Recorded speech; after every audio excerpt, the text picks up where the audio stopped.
मंडी व्यवस्था पूरे उत्तर प्रदेश में ऐसी व्यवस्था है जो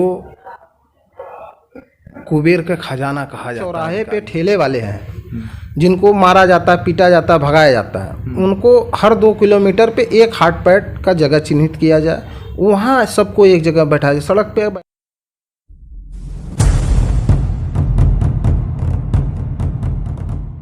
नमस्कार दोस्तों, मैं हूं डीपी पांडे और आप देख रहे हैं जनहित इंडिया। आज हम आजमगढ़ बेलैसा मंडी में मौजूद थे। वहां हमने किसानों से बात किया, यहां के जो आढ़ती हैं, यहां के जो व्यापारी हैं, इन लोगों से बात किया, यहां की समस्या को जाना और लोगों से हम बातचीत करने के बाद हम पहुंचे हैं। इस समय जो भाजपा के जिला मंत्री हैं ये और किसानों के नेता हैं महेंद्र मौर्य जी, और इनसे हम बात करेंगे कि जो किसानों की समस्या है वो किन किन परेशानियों से जूझ रहे हैं, किसानों के लिए इन्होंने अब तक क्या किया है और जो समस्या आज किसानों ने बताया, यहाँ के व्यापारियों ने बताया, उससे निकलने के लिए ये क्या करने वाले हैं। और जो आगामी चुनाव है, जो इस समय चुनाव चल रहा है यूपी इलेक्शन विधानसभा, इसमें यह किन मुद्दों को लेकर चुनाव में जाएंगे और कैसे लोगों के बीच में अपनी बात को, उनकी जो नाराज़गी है उसको ये कैसे समझा पाएंगे और सुलझा पाएंगे। तो आइए हम जानते हैं महेंद्र मौर्य जी से। मैं महेंद्र मौर्य, जिला मंत्री भाजपा आजमगढ़। आपको यहाँ के किसानों की समस्या बता दें, ये मंडल का सबसे बड़ा मंडी है और यहाँ अगल बगल सभी अधिकारी रहते हैं, लेकिन मंडी व्यवस्था पूरे उत्तर प्रदेश में ऐसी व्यवस्था है जो कुबेर का खजाना कहा जाता है अधिकारियों के लिए। पिछले जो 70 सालों में जो सरकारों ने मंडियों पे ध्यान नहीं दिया, ये भाजपा सरकार ऐसी है जो मंडियों पे ध्यान दे रही है, मंडी के बारे में सोच रही है, मंडी को कैसे और बेहतर बनाया जाए उसके बारे में सोच रही है। उसी के क्रम में आजमगढ़ से हमने भी अपना सुझाव रखा है। हमने एक सुझाव रखा है कि प्रधानमंत्री प्रधान सब्जी फल मंडी योजना का शुरुआत किया जाए। इससे किसानों का जो उत्पाद है वो एक जगह बिके। बाहर के किसानों का उत्पाद अगर अन्य जनपदों में जाता है तो एक जगह उस व्यापार को हो, जिससे सही तरीके से उसका रेट निर्धारित हो, क्योंकि जब मंडी से ही सही रेट मिलता है किसानों को, मंडी भाव से जो बाज़ार भाव होता है, जिसको चौधरी चरण सिंह जी ने भी बहुत प्रयास करके सन 64 में मंडी एक्ट बनवाया था, उसी को क्रम में तब से अब तक कोई सुधार नहीं हुआ। आज भारतीय जनता पार्टी सुधार में लगी हुई है और आगे भी सुधार में लगेगी। रहा सवाल समाजवादी पार्टी का या अन्य पार्टी का, मैं थोड़ा सा आपको बता देता हूँ डिटेल में। 21 दिसंबर 2012 सरकार बनने के बाद यहाँ पे समाजवादी पार्टी की पूरा अमला आता है इस मंडी के अंदर, क्योंकि मंडी में बहुत गंदगी रहती थी उस समय, और यहाँ धान क्रय केंद्र का शुरुआत होता है, लेकिन वो केवल एक शूटिंग होता था। उन सरकारों में आते थे, खरीदते थे, उद्घाटन करके चले जाते, दूसरे दिन ही यहाँ धान क्रय केंद्र बंद हो गया। और उस साल का पूरा रिकॉर्ड रहा है कि 2% जो लक्ष्य रखा निर्धारित होता है सरकार का, वो 2% भी इस जिले की खरीदारी नहीं हुई थी। 98% पीछे थी धान की खरीद। ये है रिकॉर्ड, ऑन रिकॉर्ड है, सब पेपर है, सब चीज़ है।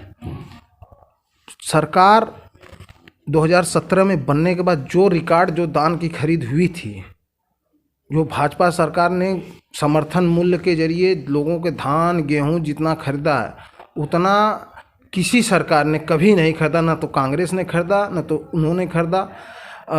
भाजपा सरकार में ये आप समझ लीजिए कि जो माफिया होते थे, गल्ला माफिया होते थे, उनको कंट्रोल किया। गरीबों को राशन नहीं मिलता था, गांव में जाता था राशन, वो गरीबों को बंटने के लिए वो कागज़ पे बढ़ जाता था। भारतीय जनता पार्टी ने मशीन सिस्टम लगाया कि अंगूठा लगाओगे, जितना गल्ला दोगे उतना ही गल्ला आपको मिलेगा। ये पारदर्शी काम भारतीय जनता पार्टी के सरकार में हुआ है। ये लोग गरीबों का गल्ला लूट के बांग्लादेश, कहाँ पाकिस्तान के रास्ते विदेश का व्यापार होता था। 2015 में जब मोदी जी ने बाघा बॉर्डर बंद किया कि पाकिस्तान कोई नहीं सब्जी जाएगा, कोई राशन पानी नहीं जाएगा, तब से देखिए पाकिस्तान में अदरक 1000 रुपया किलो। आज के 2 साल पहले आपने खबर सुना होगा, अदरक 1000 रुपया किलो, खबर आई थी ना। अदरक आज हमारे यहाँ 30 रुपया किलो मिल रहा है, 40 रुपया किलो मिल रहा है ना। टमाटर 2015 के बाद कभी 100 रुपया किलो नहीं गया। नहीं, आप कह रहे हैं कि सब कुछ ठीक ठाक चल रहा है, सब्जी का रेट भी ठीक है, लेकिन मैं यहाँ आज किसानों से बात किया, यहाँ के व्यापारियों से बात किया, तो उन्होंने कहा कि महंगाई उनका मेन मुद्दा है, कि महंगाई अपनी चरम सीमा पे, बड़ी मुश्किल से हम यहाँ रुक पा रहे हैं और व्यवसाय कर पा रहे हैं। देखिए, नहीं ऐसा नहीं है। महंगाई कहाँ है? आज 40 रुपया पसेरी धनिया बिका, कहाँ महंगाई है? 10 रुपया फूल गोभी बिक रहा है मंडी के अंदर। मंडी के जो ये व्यवस्था है, हम क्यों कह रहे हैं कि प्रधानमंत्री प्रधान सब्जी फल मंडी योजना, केंद्र सरकार ने हाट पैड योजना लागू किया, उसको अभी धरातल पे नहीं जरा हाट पैड जो योजना है उस पर संक्षिप्त में थोड़ा उसमें प्रकाश डालिए कि क्या है ये। देखिए, हाट पैड योजना जो है, इसमें पहले आया कि हर बाज़ार में एक छोटा मार्केट बनेगा। पहले के भी सरकारों में बनी है मार्केटें, लेकिन वो मार्केट जो है कि चली नहीं, वो बना के सड़ रही हैं, पैसे बर्बाद हो रहे हैं उनमें। और हमारी सरकार में यह है कि पहले कह दिया गया कि वो ऐसे जगह मार्केट बनाया जाए जहाँ पे जनता हो। अच्छा, एक सवाल मैं आपसे और करूँगा मौर्य जी, कि 2016 में भाजपा सरकार ने कहा था कि 2022 तक किसानों की आय दोगुनी हो जाएगी, तो क्या हुआ अभी तक? दुगनी का मतलब ये कोई रजिस्टर में थोड़ी ना हो जाता है कि दुगनी हो जाएगी। होना के लिए दुगनी का कई तरीका है ना, उसके लिए प्रयास किए जा रहे हैं और हो भी रहा है। आप किसान सम्मान निधि हो भी रहा है, आपने कहा हो भी रहा है। हाँ, हो भी रहा है, हम बता रहे हैं। किसान सम्मान निधि 6,000 रुपया, जैसे जो लागत था किसानों का वो ख़त्म हो गया, तो लागत लगाया ही नहीं तो दुगनी ही न मानी जाएगी। 6,000 साल में पार है। 6,000 रुपये का जो लागत किसानों का खेत में खाद बीज में लगता था वो 6,000 पार है, तो उनका लागत नहीं लग रहा, तो लागत तो जीरो में हम चल रहे हैं। नहीं, ये आप कैसे कर सकते हैं? जो 2 बीघा जिसके पास ज़मीन है वो भी पा रहा है 6,000, जिसके पास 2 बीघा है उसको भी मिल रहा है, मतलब जो छोटा छोटा किसान है उसको भी मिल रहा है, और जो थोड़ा सा बड़ा है उसको भी मिल रहा है। तो इसको दोगुनी के पैमाने पे नापना, कि उसको इस तरह से अप्रत्यक्ष रूप से देखिए कि नहीं दोगुनी हो रही है, ऐसे कैसे कह सकते हैं? जबकि जो आपकी सरकार है इसने कहा कि 2022 तक आमदनी किसानों की दोगुनी हो जाएगी। 2016 में जो किसानों की आमदनी थी वो 20,000 रुपये प्रति थी, और 2018-19 में जब सर्वे हुआ तो किसानों की आमदनी प्रतिदिन की 27 रुपये थी, जिसे अगर हम साल में कन्वर्ट करते हैं, साल में देखते हैं तो 9,720 रुपया होता है। 2018-19 की बात मैं कर रहा हूँ। तो 2022 में दोगुनी कैसे हुई? जहाँ उनकी आय बढ़नी चाहिए उनकी आय आधा हो गई। अब ये जो आंकड़े लोग निकालते हैं, केंद्र सरकार की ही बात बता रहे हैं, केंद्र सरकार में आंकड़े लगाते हैं जो अधिकारी होते हैं, यही ना बैठते हैं ना। अब ये आप बताइए कि अधिकारी मोदी ही सरकार में एक आशीष बहुगुणा जी थे, नवंबर 2014 की बात बता रहा हूँ। उसके पहले हमारे देश से आलू पाकिस्तान जा रहा था। आशीष बहुगुणा थे प्रमुख सचिव। उन्होंने कहा हम पाकिस्तान, जब नवंबर में आलू का क्राइसिस हुआ हिंदुस्तान में, तो उन्होंने कहा कि मैं पाकिस्तान से आलू मंगाऊंगा, और 15 दिन बाद हमारे पंजाब का आलू निकलने वाला था। इतना बड़ा गेम कर रहे थे ये अधिकारी, हमारे ही सरकार में इतना बड़ा ये गेम कर रहे थे अधिकारी। तो ऐसे अधिकारी भी बहुत हैं, कुछ भी लिख दे रहे हैं, कुछ भी आंकड़ा पेश कर दे रहे हैं, उसी आंकड़ों के लेकर लोग चल रहे हैं। गेम होता है ये। आने वाले दिन में इस पर भी काम हो रहा है, सब सही हो जाएगा। अभी बहुत गड़बड़ी थी 70 साल में भैया, धीरे धीरे सब सही हो जाएगा। अच्छा, एक बात और बताइए कि आपने कहा कि जो सरकार ने एक योजना बनाई कि हाट पैड, क्या बोला आपने? हाट पैड योजना, जिसमें एक मार्केट होगी और मार्केट में किसान ठेला खुमचा, किसान नहीं, ठेला खुमचा में हाट पैड योजना में जैसे चौराहे पे ठेले वाले हैं जिनको मारा जाता है, पीटा जाता है, भगाया जाता है, उनको हर 2 किलोमीटर पे एक हाट पैड का जगह चिन्हित किया जाए, वहाँ सबको एक जगह बैठाया जाए। सड़क पे बैठा अगर मोची वाला भी है उसको भी वहाँ बैठाया जाए, ताकि सड़क फ्री हो और वो आवे। किसानों के लिए एक जगह, सिर्फ मंडी, सरकारी मंडी, एक मंडी। अच्छा, वहाँ किसान आए, अपना माल बेचें, ई नेम में दर्ज करें। ई नेम भी कागज़ में चल रहा है, आज भी हमारे सरकार में कागज़ में चल रहा है ई नेम।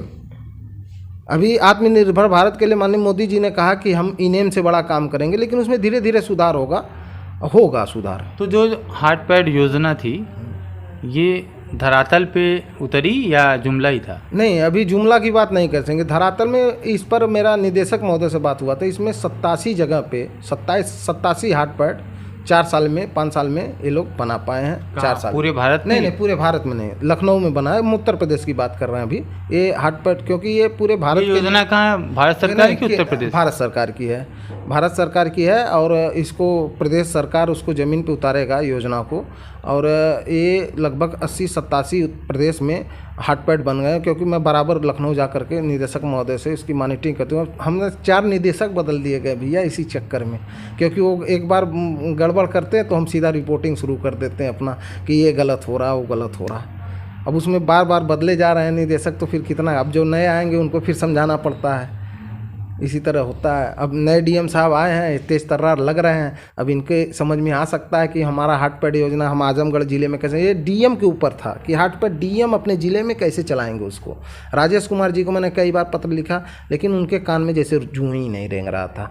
अब आए हैं, अब हमारी सरकार बनेगी, फिर हम हाटपैड योजना के लिए संघर्ष करेंगे कि उसको ज़मीन पे कैसे उतारा जाए। ई-नेम के लिए संघर्ष करेंगे, उसको ज़मीन पे के लिए कैसे उतारा जाए। क्योंकि वो जब धरातल पे जांच सही करेंगे, रिपोर्ट सही बनाएंगे, तभी प्रदेश सरकार हमारी योजना को ज़मीन पे उतारेगी। ठीक। एक लास्ट सवाल मैं आपसे ये करूँगा कि ये मौर्य बिरादरी के लोग इस समय, अब वो आप कैसे उनको समझा पाएंगे उस दशा में जब वो एक किसान है, किसान भी हैं, और किसान होते हुए वो जिन समस्याओं से जूझ रहे हैं, जो पशु हैं उनकी फसलों को बर्बाद कर रहे हैं। ऐसे में मैंने देखा कि इस मंडी में भी वो काफ़ी इस बात का ज़्यादा जिक्र किए कि हम सांड से परेशान हैं। तो इसके लिए आपकी सरकार की क्या योजनाएं रही हैं और उन योजनाओं को कितना वो ज़मीन पर उतार पाए हैं? उसमें भी हमने बताया था, जो ये योजना को उसमें भी कुछ क्रम में भी हमने सुझाव दिया था। जो गौशाला होते हैं हमारी मंडी में, बहुत से उत्पाद आते हैं जो नहीं बिकते हैं, या आते हैं एक दिन में नहीं बिक पाया व्यापारियों का, दूसरे दिन उसको फेंक देते हैं। हमने कहा कि एक व्यवस्था बनाए जिलाधिकारी महोदय कि उस जो उत्पाद नष्ट होता है या जिस व्यापारी का ख़राब होता है उसको गौशाला भेजवाया जाए। जानवर खाए, यहाँ फेंक देते हैं, सड़क पे गाड़ी चढ़ती है, सब सड़ जाता है। सारा सिस्टम उसमें बना हुआ है। गौशाला जो जिनको जिम्मेदारी है गाय पकड़ने की या जो आवारा पशु पकड़ने की गौशाला में, वो अपना जिम्मेदारी सही से नहीं निभा पा रहे हैं।